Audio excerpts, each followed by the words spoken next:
Sports on Air.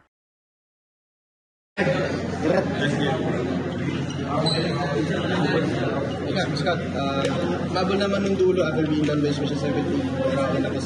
Sabi niya lang about this game, I think ito rin. They won one, no?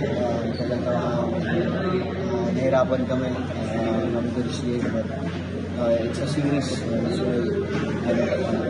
we need to win for kami din with the win for. So, let's see anong adjustment namin coming to game 4. Scott, kasi say positive lang. Scott, kasi itong playoffs, medyo noticeable yung Windows yung medyo nagdidip. Okay, just talking about it, ano yung possible reasons behind it? Talagang defended well, but it's up for us for me keep fighting. Mahaba pa yung series. Let's see what can we do sa game 4.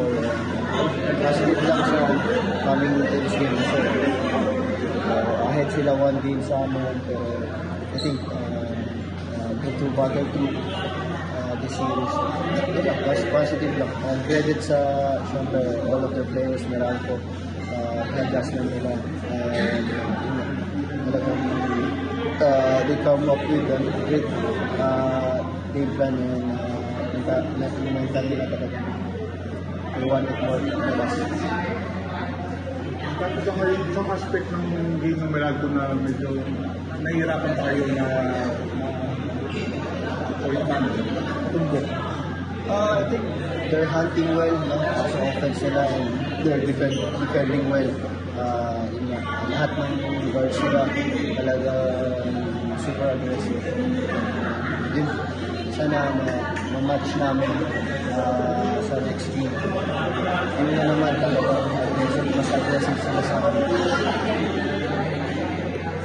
Habang umiinit ang mga laban sa inyong mga paboritong liga, mag-register sa 1xBet. Pwede nyo gamitin ang inyong browser o cellphone, mapa Android man o iOS. Gamitin nyo lang ang inyong mobile number o email at huwag nyo kalimutan ilagay ang promo code na SPONAIR. Kapag ginawa nyo yan, pwede kayo magkaroon ng bonus up to 7,000 pesos. Pwede nyo rin gamitin ang GCash or PayMaya account nyo para makadeposit or cash out. Simple lang, di ba? Kaya mag-register na sa 1xBet. Thank you for watching. Click the subscribe button and ring the bell to be notified with our latest videos.